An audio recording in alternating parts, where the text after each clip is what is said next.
All right, good morning, everyone. We are going to go ahead and get started. This is the patient accounts programs.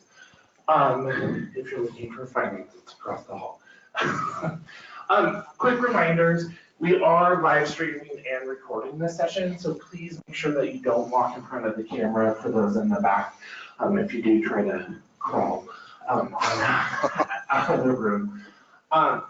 I'm going to do a couple of reminders as well. If you didn't complete your survey for the last session, feel free to go ahead and get that done.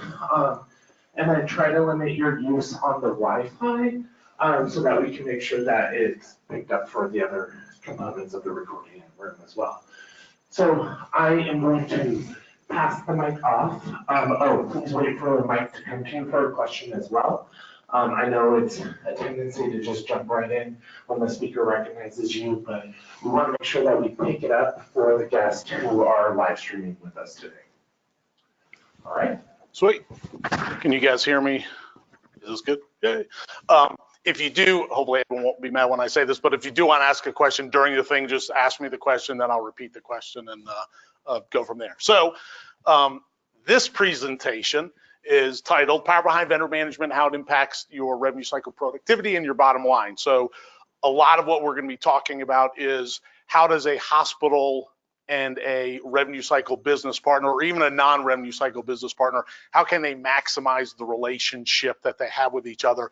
And it's not all about, okay, if I'm the hospital, you know, how can I squeeze the revenue cycle partner to get as much out as possible? And it's not the revenue cycle partner saying, okay, how can we bamboozle the hospital to make as much money as we possibly can off of that? But how can we form a really good partnership long-term to benefit the goals that we're trying to accomplish? So a little bit about me. One thing I do want you to know about me, and I did chuckle a few times, but during Jeff's presentation earlier, in regards to the pay it forward. And I had a pay it forward moment. I'm this kind of guy. I've got 3 kids, play competitive soccer, they do, all this kind of stuff. So we're coming home from a practice, and it's me and my youngest daughter, who at the time she was probably 9, maybe 10 years old. And I'm based on the East Coast, so I don't know if there was a pay it forward movement. This is going to sound awful. Is it still going on? You know, type of thing. But it was really big. You heard a lot about it. Never happened to me. So we pull through, I don't know, Chick-fil-A drive-through is, 9 at night. So our bill for the 2 of us was like $8. And pull up and, I get ready to pay money. They're like, nope, all's good. The car in front of you paid your bill.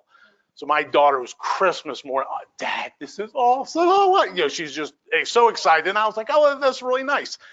And then, of course, she's like, Dad, we got to pay for the car behind us. So I kind of look in the rearview mirror, kid you not, large SUV. It was probably half of a semi-pro men's rugby team. So it was just, how much is the bill for the car behind me? It was like $30-something. I was like, and so, but my daughter was just beyond happy. Obviously, I was grumbling, being the cheap, frugal dad that I can be at times, of having to pay $30 more. But anyway, that's hopefully that does not show my true character. So, but anyway, I work with medical data systems. I've been in the healthcare revenue cycle space for about 10 years. Obviously, I don't want to go into all the details, but I've got a lot of experience working with hospitals. Does anybody work with a payer? Because I may pick on them for a little bit. I used to work with Blue Cross Blue Shield of South Carolina in a previous life in their, okay, you work, okay, then I will withhold the jokes. Okay, good. So anyway, but so again, the goal is how can we work better together?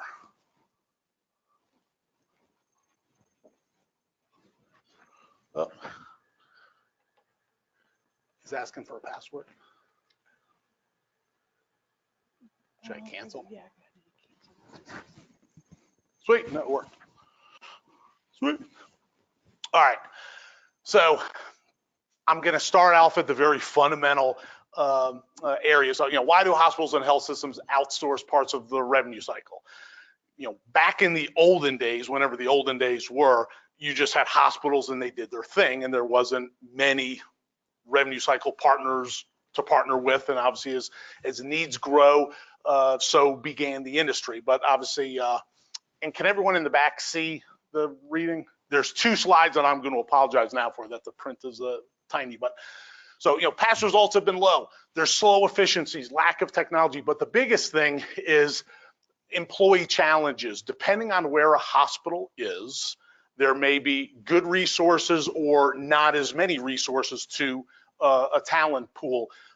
Typical example, someone is, there's a hospital in New Jersey, a couple people who have been in the business department or the billing area for 25 years. They have more knowledge than everybody else in the hospital put together. When they retire, what's that hospital going to do? Type of thing. Staff turnover, staff training. So sometimes the theory, you don't want to be a master of all, or was it master of all trades, jack of all. You want people that are focused from a knowledge perspective. So that's sometimes why they want to outsource. But of course, when you outsource, you have challenges that come with that. You lose control over the accounts. Someone else is talking to your patients. Geographically, a hospital, I'll use, the Pacific Northwest as an example. Would you want your patients talking to someone where their call center was based in New York City? There's a difference of personalities, dialects, things of that nature.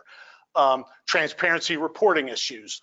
A lot of it is the potential communications or issues between the hospital and the business partner. Any type of partnership is like a marriage. So when communication falls down, things go south.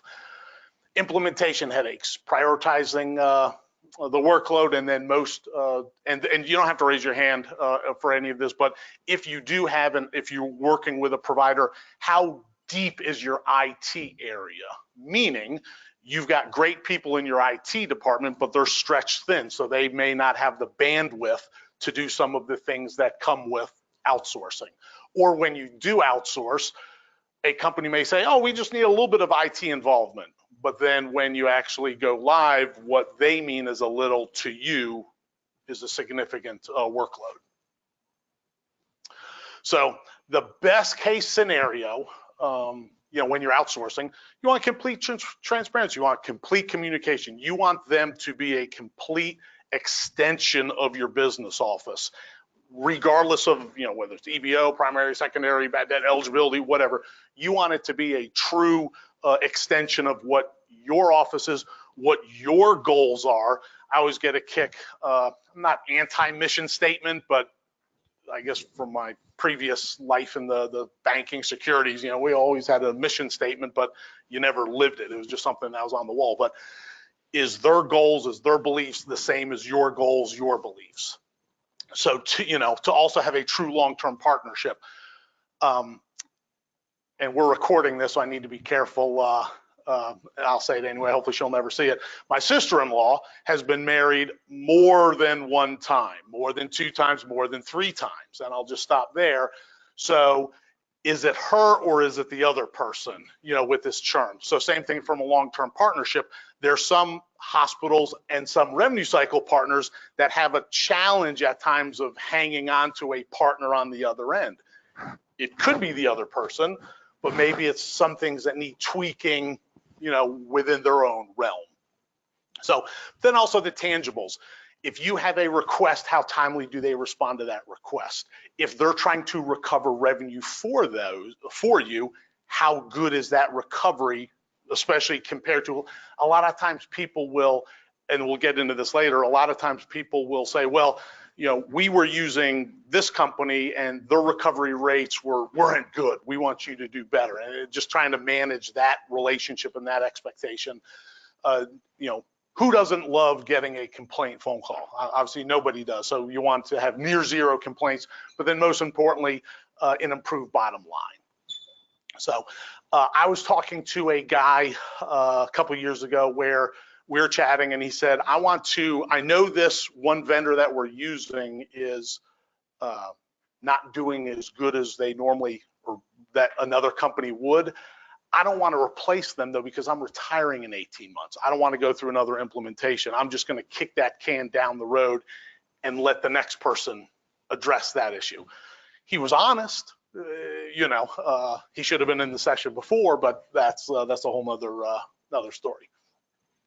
Questions on anything that I've covered so far?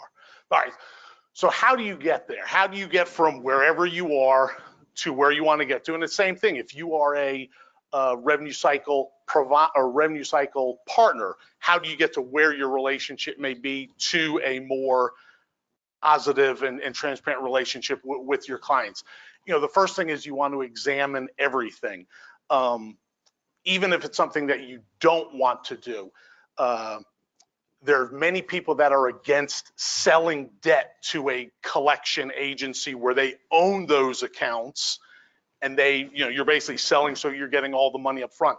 Is that something that you want to at least look at to check boxes off to make sure you're examining every possible scenario? Another thing is, okay, do we just automatically send accounts to a cost report depending on what percentage of Medicaid patients that we have? Uncovering all the various things that may be there to help you get from point A to point B. So kind of going down the list, no show of hands per se, but in your head, do you know exactly how many business partners your hospital has? Not just on the revenue cycle side, but even throw in there, who does your linens that you're getting multiple invoices to? People that you're paying money, that you're outsourcing some part. How good, do you know how many business partners you have? What services do they provide? Are there overlaps in some of those services? Just kind of, again, throwing this out there, would a hospital rather work with 18 different business partners or 6 different business partners? My hunch would be fewer, but again, there's no set in stone right answer. How does a transfer of data occur? Is it bidirectional? Is it automated? Is it manual? I get a kick out of when I'll be talking to someone, I'll say, well, how does the file get over the, from point A to point B? Oh, it's all automated. Oh, okay. Well, yeah, it's automated, but Bob or Brian needs to do this. Well, if someone has to do something, it's not automated. There's a manual process involved. Are the files shared timely? Is there an easier way? The great thing about technology, the great thing about new processes coming about is the comment of, well, why do we do it this way? Well, we've always done it this way, or this is how it was done when I came on board. You can look to possibly improve on things. What reports do they provide when your business partner sends a report to you? Is there a report that you get that you don't look at, or you just glance at it, or you just delegate it? Here, look at this and just make sure everything looks good? So if the report doesn't add value, it's perfectly okay to go to that business partner and say, this report doesn't really add value. If I'm only looking for one number, just send me that one number, a type of thing. And again, how are they performing? Again, from a revenue cycle perspective, are recoveries trending up, trending down, or are they staying the same? But also look at yourself. Are you sending them what they thought they would be receiving when the relationship started? And then are you giving them all the information that they need to be successful? Most people don't enter into a partnership wanting the one person to fail or something like that. And same thing, a revenue cycle firm does not want to go into a hospital relationship hoping to bamboozle them to milk as much money as they possibly can out of them. Using some of my New Jersey roots, I jokingly say the healthcare revenue cycle areas like the mafia. It's all the same people. And I'll use the Oregon chapter. First time in Oregon, beautiful state. You guys are awesome. But you guys all know each other. I mean, wouldn't you agree? Like if you guys look around the room, look in the other session, don't you know a lot of the same people? So if someone goes from hospital A to hospital B or something like that, and there's a revenue cycle agency that's doing a poor job or just unethical or just bad, people are going to talk. So people know that. So everybody on both sides, on all sides, want to do a good job, but just sometimes things get in the way. So here's a good example. Hospital wants to replace their EBO vendor. So they either do an RFP or they put out, bids to 6 or so agencies that they've got, or companies they've got relationships with, and they go through the process and they select their vendor that they want to go with. And then what happens next? You go through implementation, and then you go live, and then it's business as usual. Is that fair? Hopefully. Have you sat down with them and said, okay, obviously during the process, you're asking the questions and all this, and you're exchanging information, but do you sit down and say, and this is where there's the predicament, okay, do you want to share with them the recovery results of the previous vendor? And I'm just making up numbers. If the other vendor was collecting 22%, do you want to share that with them because thinking, okay, once they get to 23, 24% and they're beating, they're going to take their foot off the gas? Or do you want to not share that information with them just to see, okay, give me your best? Hopefully they're giving their best. What's the right answer? And again, there's not I don't have that right answer. But do you communicate, do you talk with them and say, okay, here's my expectation of what I want from you? And then, hey, business partner, what do you want from us? What is going to prevent you from doing the best job you possibly can do from us? What can I provide to you to give you all the information, all the opportunity to just provide amazing results? Do you only communicate with your existing partners when there's an issue? And then do you I don't want to reference the previous session too much, but written goals. Do you provide them written expectations? These are our expectations, and it's not in the in the service agreement or something like that, but it's something that they're fully aware of what the expectations are. And do you periodically let them know, hey, just to let you know, you are exceeding expectations, keep it up, or hey, I just want to let you know, you are not meeting the expectations we had from you, and at some point in time, we're going to revisit, who we want as a partner. Has a relationship grown stale? It's always good that a hospital and an agency, hey, we've worked together for 10 years, 15 years, 20 years, awesome. But is it stale? Has it grown stale? And I'm not advocating getting rid of that partner, but is there something you can do to unstale it? Now, I don't want to say spice it up. It's not a real marriage, but contract management.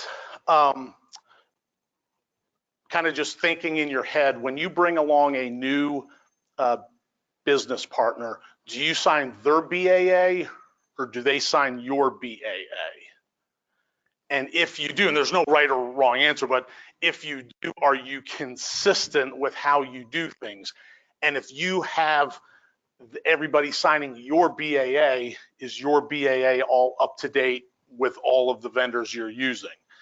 If you are using their BAA, has someone in your legal area looked at all of the BAAs to say, okay, you know what, it's all good? Or are we signing BAAs where there's conflicting legalities within the various BAAs? But then the other, do you audit the providers to make sure they're providing the contracting services? And it kind of goes both ways. There was a hospital in South Carolina that was doing, and I'm not pausing to hide things, I'm pausing just because I'm not the swiftest guy out there. That was a joke. There you go, joke grenade. There's a hospital that was doing insurance recovery, or a partner that was doing insurance recovery work for a hospital, and they were getting paid a contingency fee. Well, then the hospital went to that partner and said, well, we also want you, can you help us with kind of looking at some zero balance accounts, just so we need some help administratively? What's that business partner most likely going to do? Yeah, sure, we'll do it. Now they only have so many resources. So what long story short, they began taking on more and more administrative functions that was helping the hospital, but it wasn't helping them do their original job of recovering insurance. So as more and more of the resources got tied up doing administrative work, and I'm not saying that was wrong, the recovery rates on the insurance recovery side started to suffer a little bit. So then the hospital says, hey, we got to call a meeting. Your insurance recovery rates are not, they stink. They're awful. We want to get rid of you. And that's when the agency said, well, wait a minute, here's all the other work that we've been doing for you. We'll gladly do it for you, and we're not saying we want to get paid on it, but also don't fire us because we're doing a poor job there. Again, it just boils down to the communication of the agency. No one was right, no one was wrong, but the agency should have early on told the hospital, hey, if we do this, we don't have 1 million people on staff. It's going to tie up some of our resources.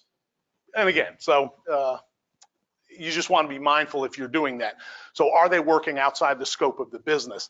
The other thing is, if a hospital is sending files to a client and that client's supposed to return those files on day whatever, are they returning those files on day whatever? Whose responsibility for oversight at the hospital to make sure we get those files back on day whatever? If that person's on vacation, is there a backup? Those type of things that can come into place. And again, kind of taking one side note is, right, if they're supposed to work the accounts for 90 days, 180 days, what have you, are they doing that? And then the other thing is, are you paying the proper fees?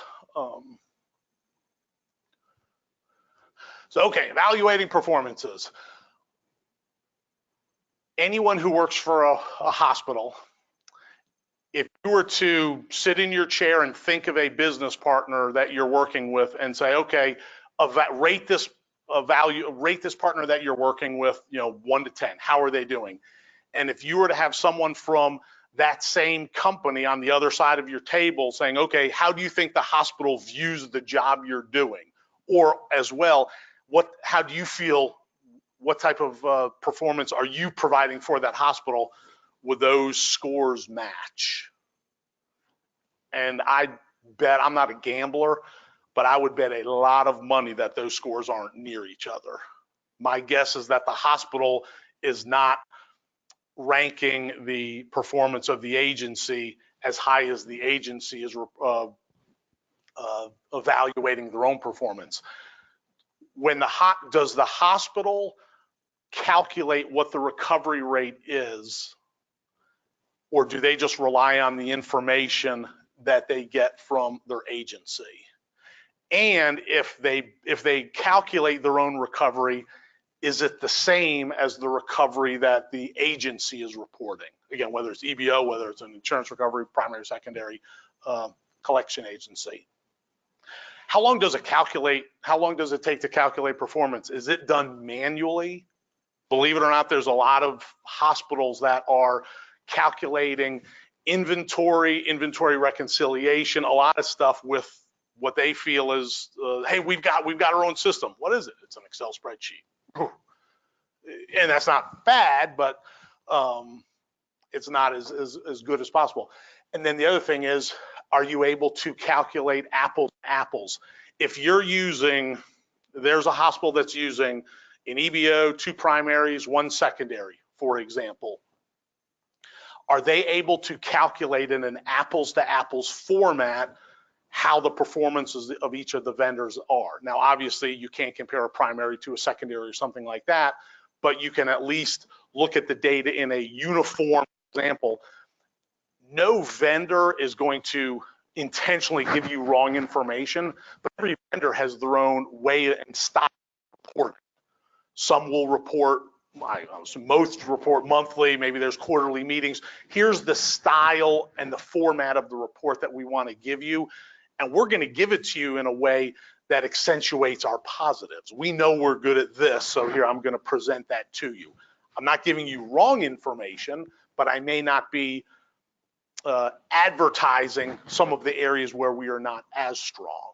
So if you have a way to take multiple different reports and make them apples to apples from a comparison standpoint, it makes your job easier from making a good business decision based on whatever decision needs to be made. And yeah, to me, the biggest thing is that there's a lot of hospitals that will simply, whatever the vendor says, hey, here's the information we're doing for you, a hospital will, okay, that's fine.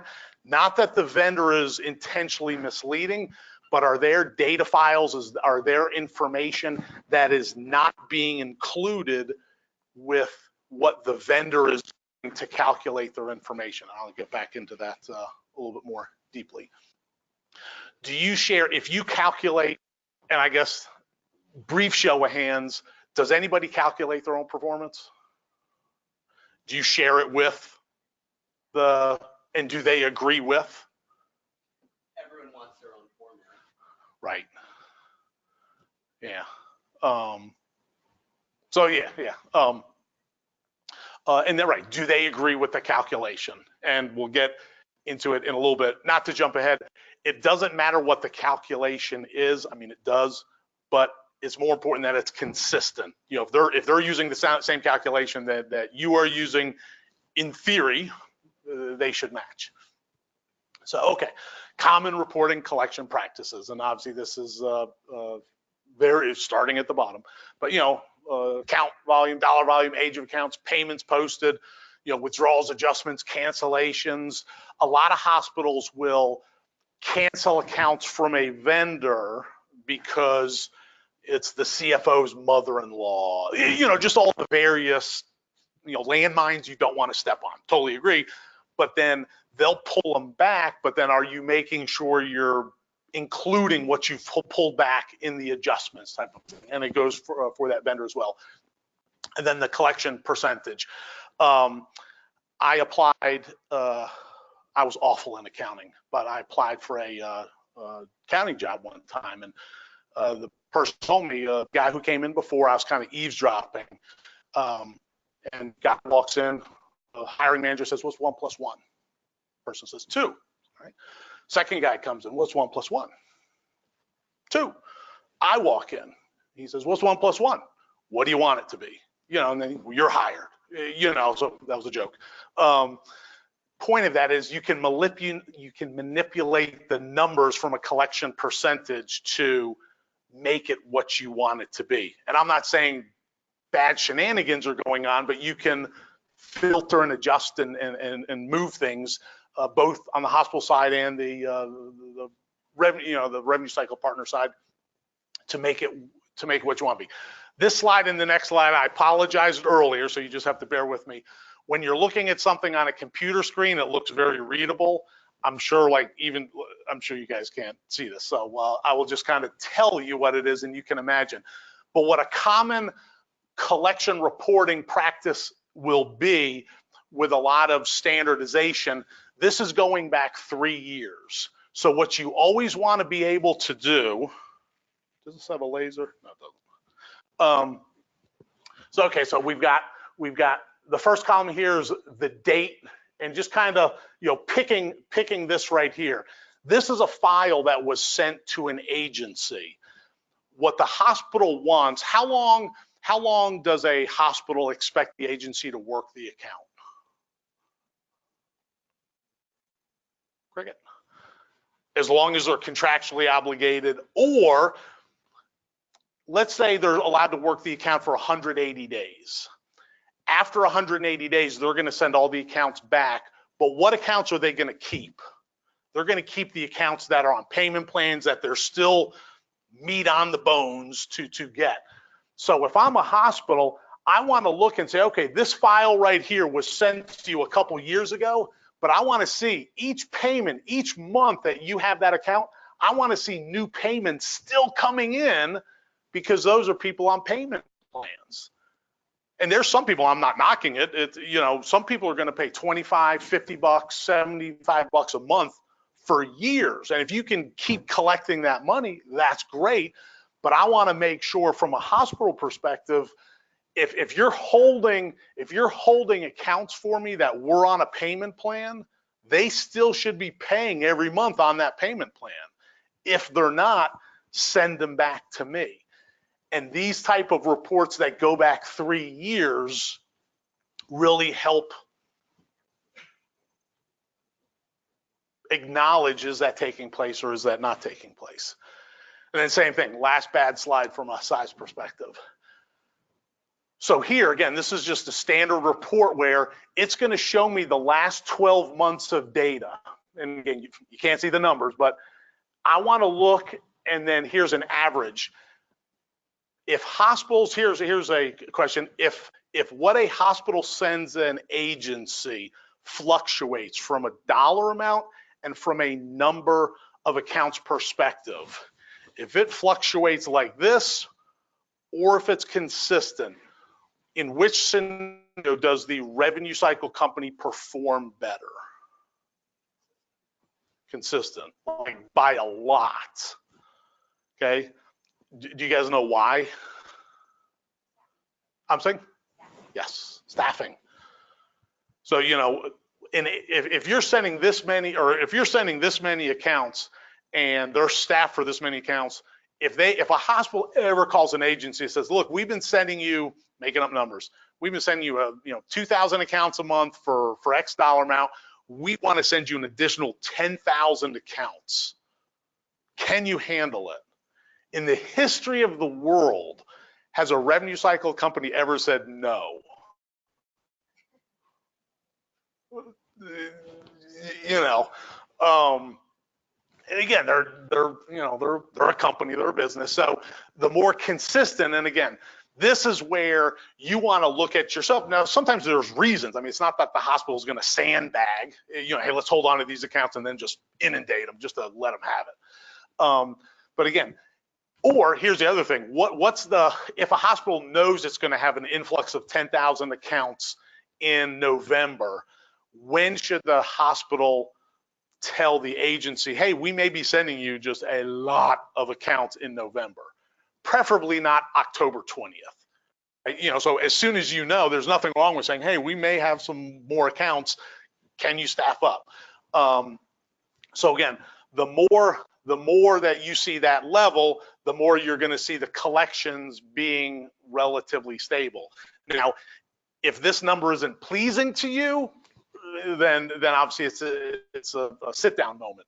But so anyway, those are just kind of the common standardization reporting metrics. So okay, calculation.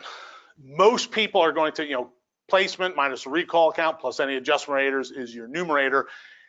I never want to say it doesn't matter what the formula is, but the most important thing is you need to be consistent with the vendors that you use, especially if you have more than one vendor in the same service line.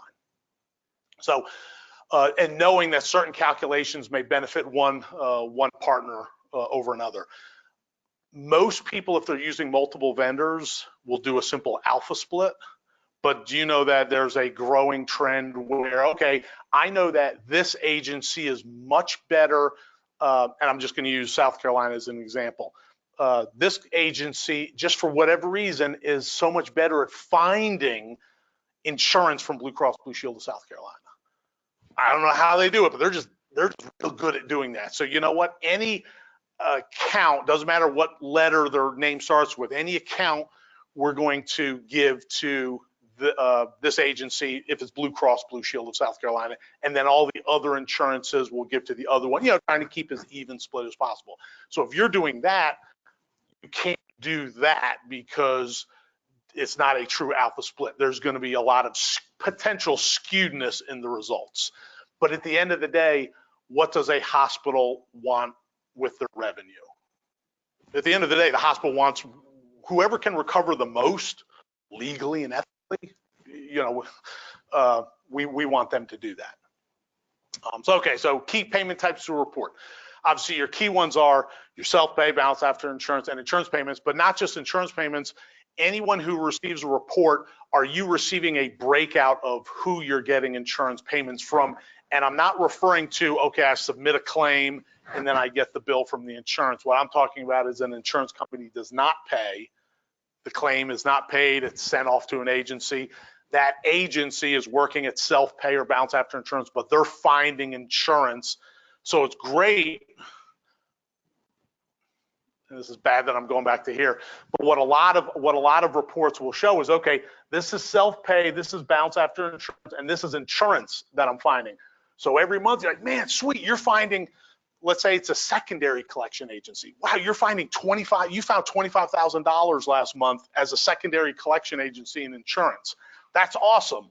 Well, my first question, if I'm in the hospital, is, okay, how did it slip from the very beginning of the revenue cycle to secondary collections?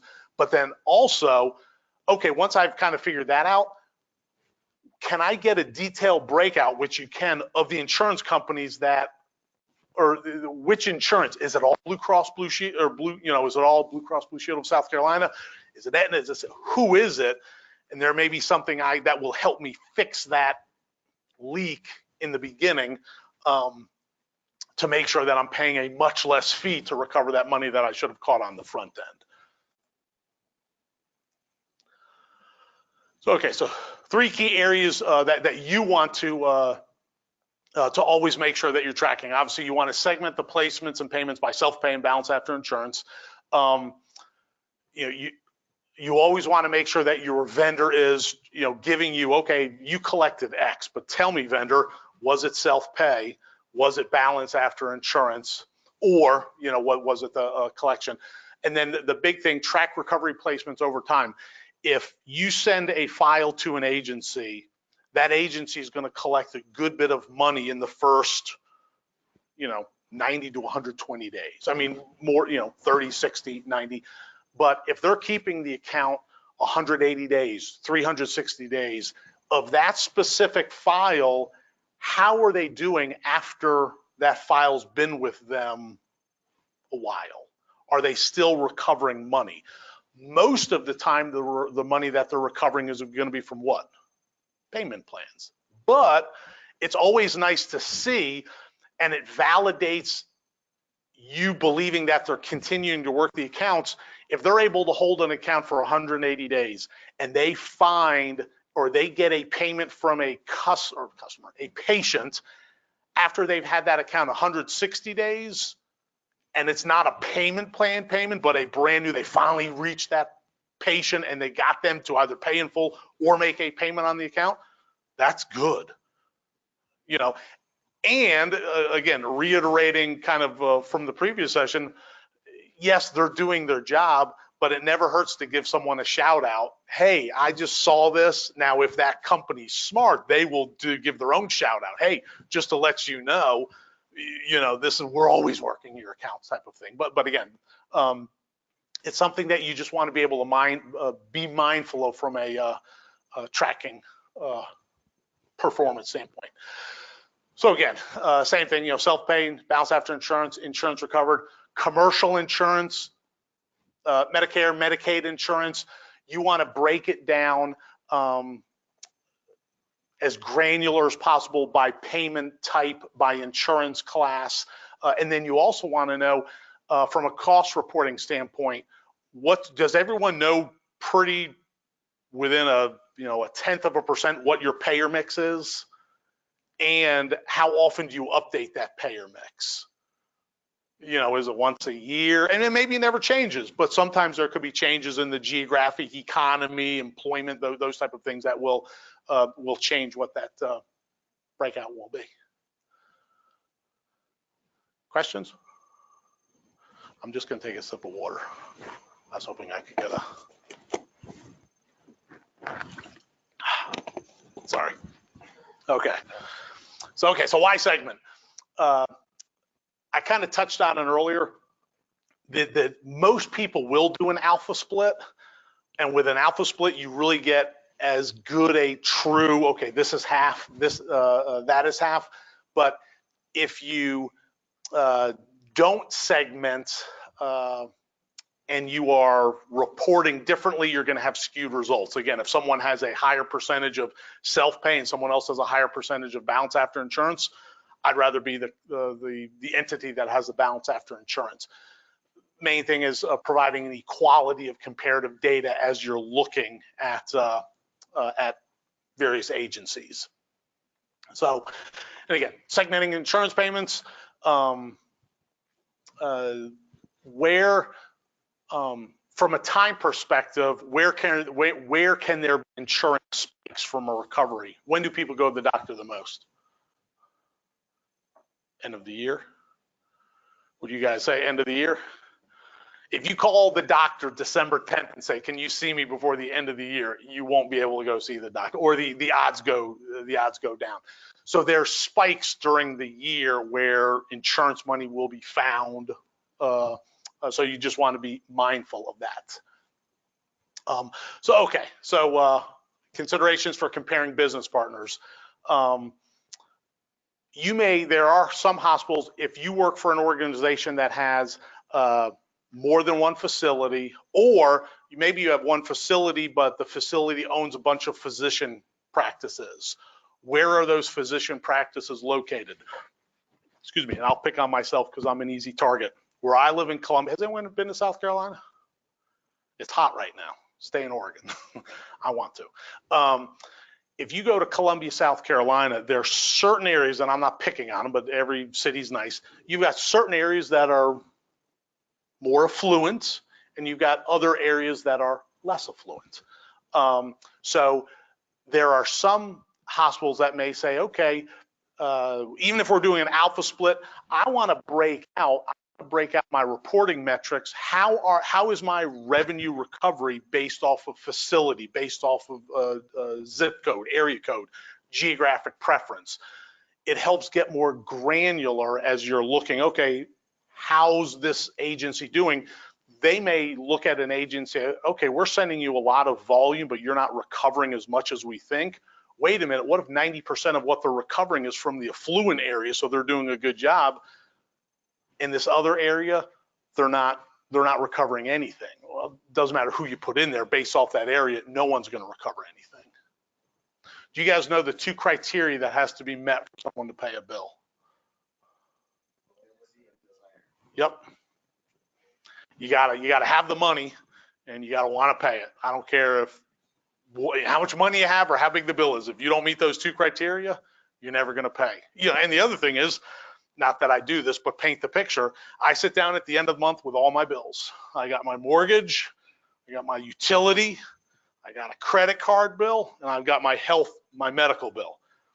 These first 3, if I don't pay them, bad things happen to me. Not life altering, but could be.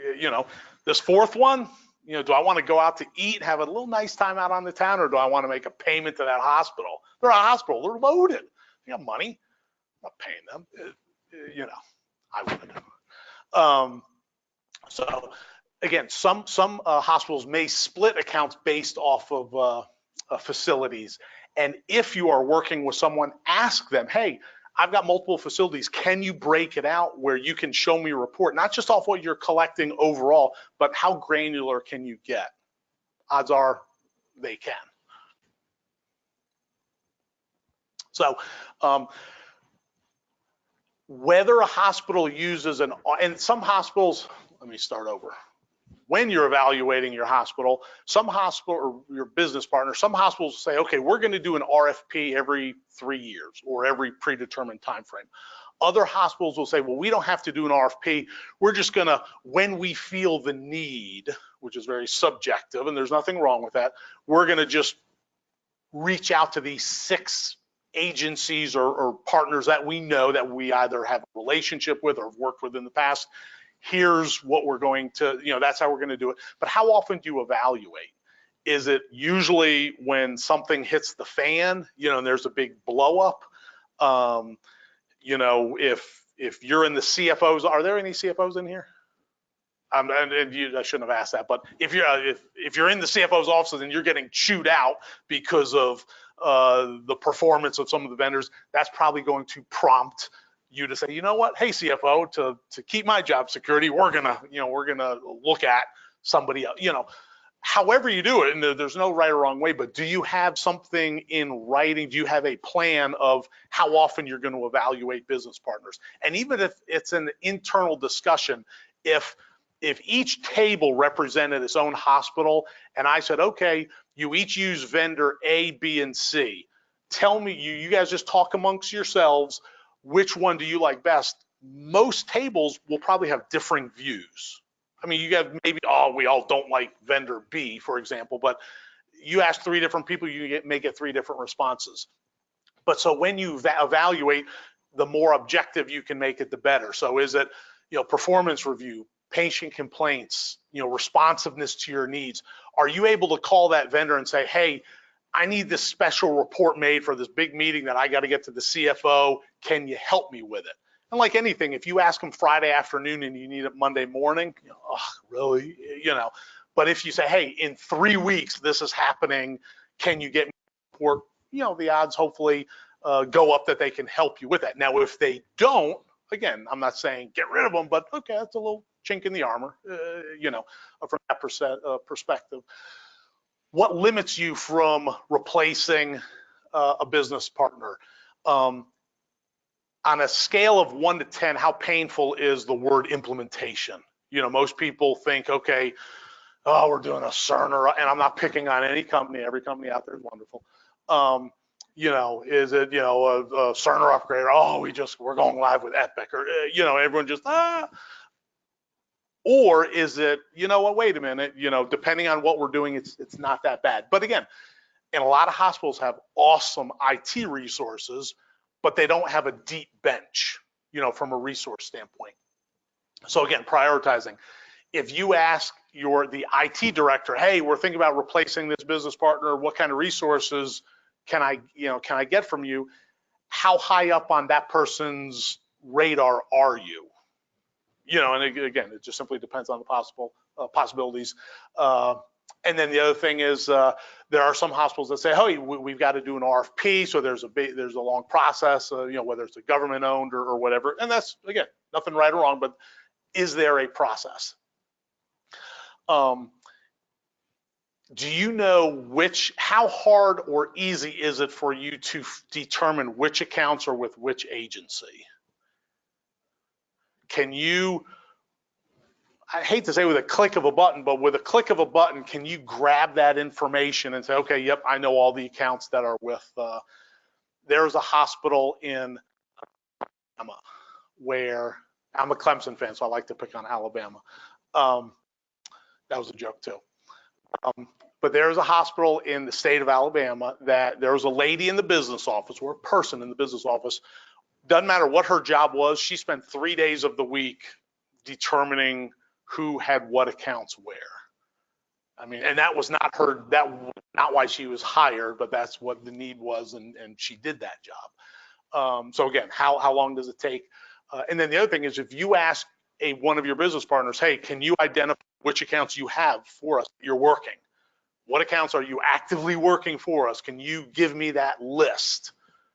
Would their list and your list match? And again, how efficient of a process is it? If you have an account that's at more than one external agency, is that a good or bad thing? Bad, right? So again, is there safety measures in place to at least greatly minimize that taking place? Best case scenario, eliminating that taking place. When you get an inventory report from one of your business partners and yours does not match that, what's the process to reconcile it? Do you kind of kick the ball onto their side of the court and say, fix it, or do you fix it on your side? Or do you guys somehow come together? Again, just things to think of, So, okay. Duplicate statements. Obviously, 2 partners. Has anyone ever had a patient being called by 2 different people? Good, bad? It's bad, right? Do you review the fees that are charged? How confident are you? And I'll use myself as the example. I visit a hospital here in Oregon, have a wonderful experience, as a hospital experience can go. And my bill kind of goes through the system. How confident are you that you didn't pay your EBO vendor and your primary collection agency on the same account. Now, someone should stand up and say, Brian, you would never let your account go to a collection agency, or my account, that kind of guy. I'm going to tell this story. Oh, no, I won't. I did have an account go to a collection agency. I played soccer 100 years ago and broke my ankle, not bad. So I got 5 different bills. None of the bills were over $100. You know, they were between 50 and $100. I'll come in. So, okay, I look at it, and this is, 20 days after the incident takes place. So I start calling, okay, again, it just says, XYZ billing. Okay, here's my account number. What was this for? Oh, this is for the radiologist. Oh, okay, that's fine. Okay, this was for the x-ray. Okay, that's fine. Well, one of the bills was for $50. And so I called the number, and it was out in, and don't think of it, this is out in Seattle. Like, I live in South Carolina, and the billing address for the billing company was out in Seattle. So of course I'm thinking scam, Seattle's full of scam now. Only kidding. So I called this 800 number, and no one would ever pick up. So I'm not paying it. It was $50. I mean, I'm not loaded, but I can pay $50. So it goes, I set it off to the counter, get a second bill, get a third bill. I called a couple times, nothing. Finally goes to a collection agency, and I call. I said, I will pay it today. I just needed to know what it's for. Don't tell me date of service and the location. I know that, but here's the story. And I even told the guy on the other end of the phone, I was like, lie to me. I mean, all you have to do is say, it was for the anesthesiologist, and I'll pay it. He goes, I don't see what it's for. It's just, I told him the whole story, and he goes, well, I don't have any information. I said, and to this day, it happened about 6 years ago, so I'm assuming it's still on my credit report. I'll pay it today, if someone tells me what it's for. Sorry, I had to get that off my chest. I feel better. So, but anyway, so are you, and I got to get back in tune, I think. So, so again, are you paying fees to more than one agency that should not be, one of them should not be getting paid? And again, who's posting the payments? Whose data is it? Is it your data, or is it the agency's data once you give it to them? Of course, it's your data. But how often do you get reporting from each business partner? Is it useful? Do you get reports quarterly? Does someone from client services come out once a quarter, or maybe a phone call to review it with you? And I'm not opposed to this, but if all what they're doing is coming out and taking you to lunch, and that's all well and good, and keeping that relationship there, but are you addressing any issues that may be there? Because obviously at some point you're going to need to. Is the reports easy to understand? And again, this goes back to, if you're working with multiple agencies, how are the reports different? Information's correct, but if you're looking at different formats, different styles, different time frames, they're stressing different data. Can you look at 2 different reports and kind of gain what you want out of those reports easily, or is it a struggle? So again, just kind of touching on the transfer of data, but I love it when people say, oh no, everything's automated. Now Bob has to do something. I said, well, then that's not automated. I drive an automated car. Now I have to get behind the wheel, and I have to turn it on, and I've got to do everything. That's not automated. All right, so decision making. So things to consider. I get a kick there. Some hospitals say, well, we already have a vendor management solution. Oh, sweet. Well, what is it? Oh, we got this cool Excel spreadsheet that we made. Awesome. Love it. So this is from if a hospital, or if, believe it or not, revenue cycle firms will also employ a vendor management solution to kind of bolster their data for the hospital. So, these are some questions that hospitals will say, okay, I wish it can do this. Can I move data between business partners timely and without manual intervention? I want this file to go on the 5th of every month. And if it doesn't go, I want to get a text, or I want sirens to sound off that I'm notified that it didn't go off at this date, at this time. I want reporting at my fingertips. I don't want to request a report. I want a whole array of report choices that I want, that I can filter the dates, and I hit a button and I can get it in Excel or PDF or whatever fancy format that I want. I want something that provides apples to apples reporting across all my business lines. And here's a, no security, compliance, or IT issues. When most hospitals employ a vendor management tool, how does that vendor management application get the data? Does anyone know? I'll tell you. There's three main ways that someone's going to get their data. The first way is, and I'll just picture this as a house. I'm the vendor management application. I just walk into the house and whatever I want is mine.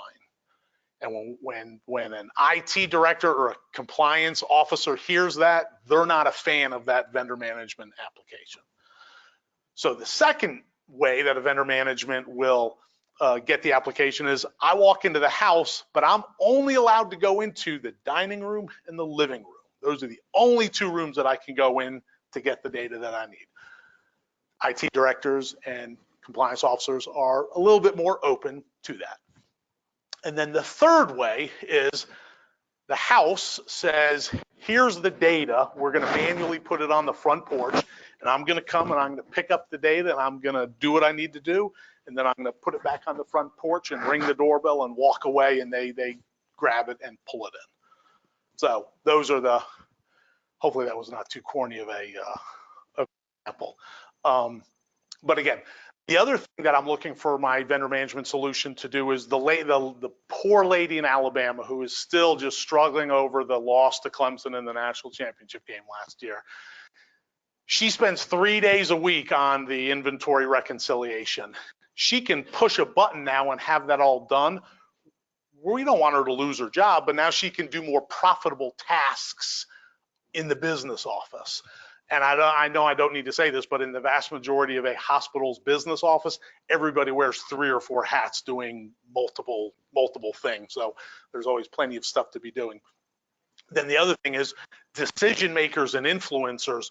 You want to spend less time creating the data and more time making good business decisions based off the data. That's the key of what a vendor management solution does for hospitals. So, again, some questions that sometimes pop up. Is there a minimum number? If I get a kick, there's actually one hospital that I was talking to, and they're like, hey, we don't outsource anything. We do everything internal, but I want a vendor management solution. It's like, okay. And I was trying to think of something witty because I know the guy. I couldn't come up with anything. I'm like, well, what? You don't send data anywhere. Everything is in house, But is there a minimum number that you need to make it worthwhile? There's no real answer. I mean, my own personal opinion, you need more than a few, or you're just kind of spinning your wheels. But the big one, can I include non-revenue business partners in a revenue cycle management? Hospitals use, linen services, landscaping. Again, not that you're going to be getting data files from them, but this is more from an invoice reconciliation. So if a hospital has, there are some hospitals that, they're just sending out invoices left and right, and whatever system they're using, they're having a challenging time managing those invoices, they'll use a vendor management system. So, okay, kind of touched on this earlier in regards to security. And the biggest thing that hospitals want to be aware of is from a security standpoint, the more vendors you use, the more security you have going to and from, the more you're opening a Trojan horse for bad guys or bad people to come in and do bad things.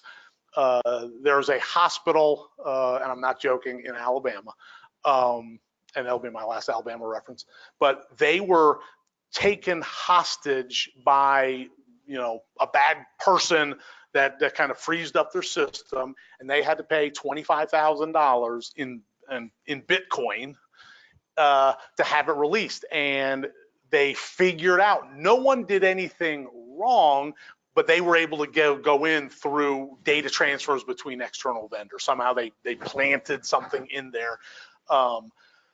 So again, security folks, compliance officers, CIOs, IT folks are very nervous the more people that have access to their system. So, mitigating the risk, dual authentication sign in. the level of partners insurance have, what security protocols they follow, do they meet exceed industry standards.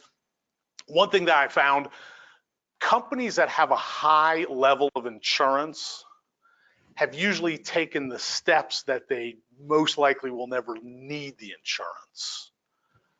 And I'm not trying to paint a broad picture, but people who don't have fire insurance are more likely to have fires than houses that have fire insurance. And that's a broad mischaracterization possibly, but it's something always to look at when you're researching someone that you want to partner with. What levels of insurance do you have? If you have a lot of insurance, odds are they've done the steps to make sure they don't need that insurance. Not a guarantee, but if someone doesn't have insurance, it's just something to ask. So a lot of vendor management solutions will aid with implementation. So if you know you're going to be adding, okay, you know what, we're redoing our secondary collection. We're going to bring two new people in. They'll actually have a vendor management solution that will bring in or have the IT resources and kind of do the taking the burden off of the business office staff, off the IT staff, and it helps speed up the process of getting someone to go live.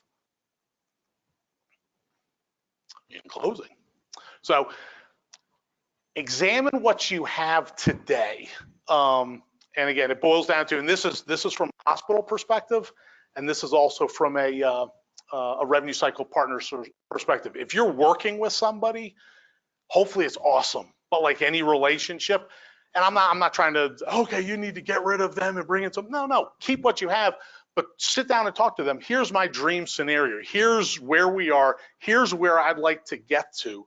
Not tomorrow, but let's come up with a plan together. Let's sit down, written expectations with periodic reviews.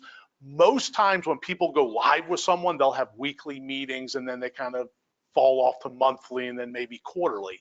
Hey, let's start back these let's sit down and what do we need to do to kind of get things rolling better? And then have weekly touch point calls to address and work on, okay, this is what we determined we need to do, and then keep doing that until you feel you are at where you would like to be. And again, if you're looking at a vendor management solution, there's a lot of them out there. There's a lot of them out there. Most of them are just bolt-on applications that don't require any real implementation, but help you manage the different partners that you have. But then the biggest thing is, most people on both sides, I want reports when I want them. Here's the information I want. Here's the date range. I don't want to create them. I just want to push a button and they're there, and I can make my business decision off of the information that I am coming up with. I'm not going to tell a Clemson story. So with that, I know I'm a little ahead of schedule. Is there any questions that anybody may have? Bueller? Are you finding that most of the reconciliation of like the invoices to ensure you're, not OHSU, are you finding that most of the reconciliation processes that take place at provider organizations, and are they simply just creating an Excel spreadsheet, tracking random invoices that come in, or are there actual tools out there that can make that job easier? There are tools out there that what it will do is it'll create a report that'll say, and I'm just going to say hospital A and vendor B. So the report's going to come out and say, okay, here's an inventory list where everything matches. These are all the accounts where everything matches. Now the next tab, these are all the accounts at hospital A that have a balance greater than what hospital B is showing.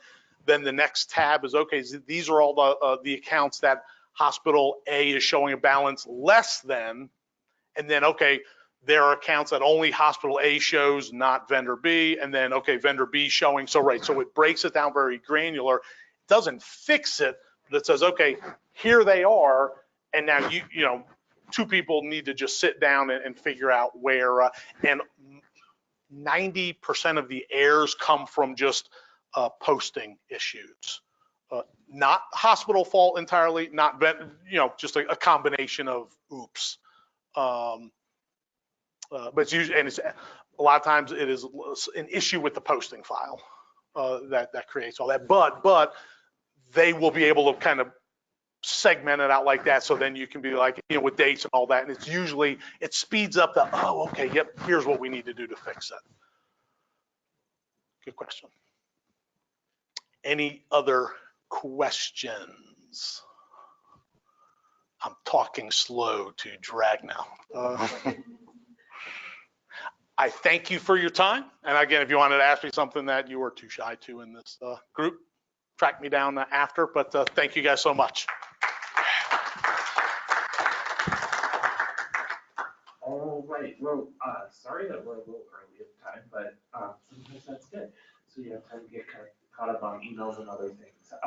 Please fill out your surveys using the QR code on the agenda. If you did not get an agenda, swing by the registration desk so that you can get that code. And thank you, everyone.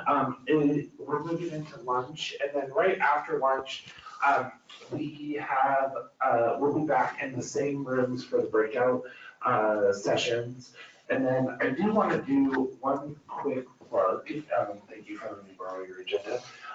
At 3 o'clock today, we have CCO 2.0 update from one of the senior VPs from Care Oregon will be coming. So I know lots of people might want to get out and enjoy the sunshine, but we also want to do a big plug for that one because with the new rules coming up, and it does require several of us to start some new contracts with additional agencies. Thank you, everyone.